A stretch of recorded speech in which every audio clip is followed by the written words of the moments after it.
Hello, my name is Kevin Treader, product marketer with Microchip Technologies Analog Division. In this edition of Amplitudes, we will explore the commonly used term rail-to-rail as it applies specifically to an amplifier's input stage. As the name implies, rail-to-rail input indicates that the input voltage range can span one supply rail to the other, while the amplifier continues to operate in its linear region. This ability is a function of the design of the input stage of the amplifier. Now, there are three basic options for single supply voltage feedback amplifiers. The first is the use of a PMOS transistor at the input terminals. The gate of the PMOS transistor will go down to several hundred millivolts below the negative supply rail. The limitation in this topology is that the PMOS transistor will only go about 1.2 or 1.3 volts below the positive supply rail while still being in the linear active region. A far less common architecture is to use an NMOS input differential pair instead of a PMOS. Now, this is much less common since the NMOS gate voltage is restricted to 1.2 or 1.3 volts above the negative supply rail, although it is capable of swinging all the way to the positive supply rail. Finally, one can implement a parallel NMOS-PMOS transistor pair on the inputs. Now, this combines the benefits of both to achieve full rail-to-rail performance.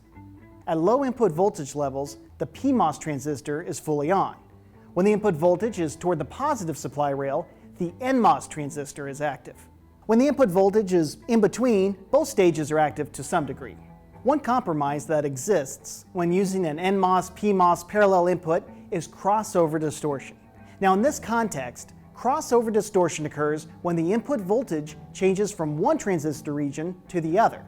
This behavior is most apparent when looking at the input offset voltage of the amplifier across the input common mode range.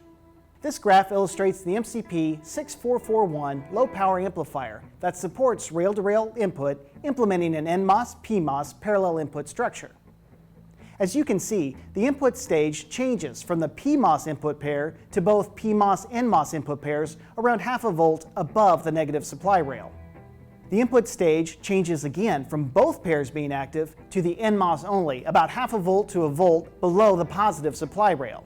One technique that suppliers use to eliminate this performance compromise is to use a PMOS input structure with an integrated charge pump that enables the PMOS input pair to remain in the linear active region across the entire input voltage range, from the negative to the positive supply rail. So the next time you're looking for a single supply amplifier, be sure to consider the input voltage range that is supported to ensure that it will work for your application.